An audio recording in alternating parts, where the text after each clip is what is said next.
എൻ്റെ ജോഷിരാജേ, മോനെ കേൾക്കുന്നുണ്ടാ? ആളുണ്ടാ? ഏ ഈ ഈ ഇവിടെ ഒന്ന് കൃഷി ചെയ്യുന്ന കാര്യം വല്ലതും തീരുമാനിക്കുന്നുണ്ടോ?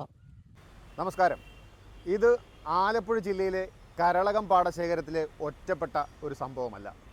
കരളകം പാടശേഖരവുമായി ബന്ധപ്പെട്ട് ജീവിച്ചു വന്നിരുന്ന ഒരു ജനതയുടെ അവരെ ബാധിക്കുന്ന വിഷയമാണ്. കരളകം പാടശേഖരം വലിയൊരു പാടശേഖരമാണ്. ആലപ്പുഴ നഗരസഭയിലാണ് ഈ പാടശേഖരം സ്ഥിതി ചെയ്യുന്നത്. ഈ പാടശേഖരത്തിൻ്റെ നാലു ചുറ്റും താമസിച്ചിരുന്ന ആളുകൾ ഇന്ന് വല്ലാത്തൊരവസ്ഥയിലാണ്. കാരണം പാടത്ത് കൃഷിയില്ല. അതിനാൽ തന്നെ മിക്ക സമയങ്ങളിലും അതിൽ വെള്ളം നിറഞ്ഞ് എല്ലാ വീടുകളിലും വെള്ളം കയറുന്ന ഒരവസ്ഥയാണ്. ഈ അവസ്ഥയെക്കുറിച്ച് പ്രതികരിക്കുവാൻ പക്ഷേ ആരും തയ്യാറല്ല. കാരണം അവർക്കൊരു ഭയമുണ്ട്. എന്തിനാണെന്നറിയാത്ത ഒരു ഭയം. ആരുടെയെങ്കിലും അപ്രീതിക്ക് പാത്രമായാലോ എന്നുള്ള ഭയം കൊണ്ട് മാത്രമാണ് ഇവരിത് ചെയ്യാത്തത്. പക്ഷേ അതിൽ ധൈര്യമായിട്ട് പ്രതികരിക്കാനായിട്ട് ചന്ദ്രിക എന്ന 75 വയസ്സുകാർ തയ്യാറായപ്പോൾ ബാക്കിയുള്ളവർ ഒഴിഞ്ഞു മാറുകയാണ് ചെയ്തത്.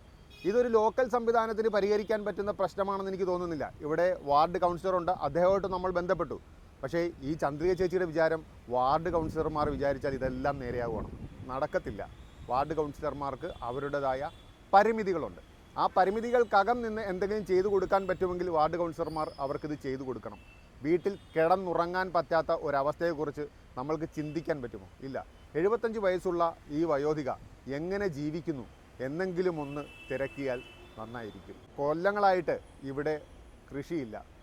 അവർക്ക് മനസ്സമാധാനമായി ജീവിക്കാൻ, സ്വൈര്യമായി ജീവിക്കാൻ ഒരു സാഹചര്യം ഇണക്കി കൊടുക്കണമെന്ന് മാത്രമാണ് നമുക്ക് പറയുവാനുള്ളത്. എനിക്ക് വഴിയെ നടന്നു പോകാൻ പറ്റത്തില്ല. വെള്ളം കൂടുന്നത് കാരണം നടന്ന് വഴിയെ പോകാൻ പറ്റത്തില്ല. എനിക്ക് ചൊവ്വേ നേരെ ഒരു വീട് പോലും ഇല്ല. എല്ലാം ഇടിഞ്ഞു പൊളിഞ്ഞു പോവുക, വെള്ളം കയറി ഇറങ്ങി. ഞാൻ കള്ളം പറഞ്ഞല്ലേ, വന്ന് നോക്കും. 4 വശവും പൊട്ടിയിരിക്കുക ഭിത്തിയെല്ലാം. എന്തെങ്കിലും ചെയ്യാൻ പറ്റുന്നുണ്ടെങ്കിൽ ചെയ്യാൻ പറ. പാമ്പിൻ്റെ കാര്യം 3-4 പ്രാവശ്യം ഞാൻ ജോഷിരാജിനോട് പറഞ്ഞതാ. പക്ഷെ ആ കൊച്ചനോട് പറഞ്ഞിട്ട് കാര്യമൊന്നുമില്ല.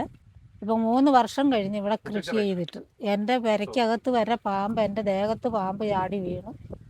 ഒരെണ്ണം അതിന് പുറകെ ഇഴഞ്ഞ് ഭിത്തി കൂടെ ഇഴഞ്ഞ് താഴോട്ട് വന്ന് അതിനേതായാലും തല്ലിക്കൊന്നു. എൻ്റെ മേത്ത് വീണത് ഓടിയങ്ങ് പോയി. അല്ലാതെ തന്നെ പാമ്പിൻ്റെ ബഹളം. അതുകൊണ്ട് ഇവിടെ കൃഷി ചെയ്യുന്നെങ്കിൽ ചെയ്യുക, ഇല്ലെങ്കിൽ ഇവിടെ വല്ല തൈക്കൂനോ എങ്കിലും പിടിക്കുക.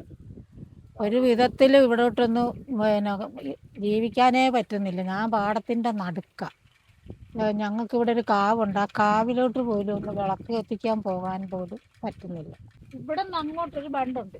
ആ മോട്ടർ വരെ കയറാം. ഇതുവരെ ബണ്ട് ഉണ്ടാക്കിയിട്ടും ഇല്ല. അങ്ങോട്ട് ചെന്ന് കയറാനും പറ്റില്ല.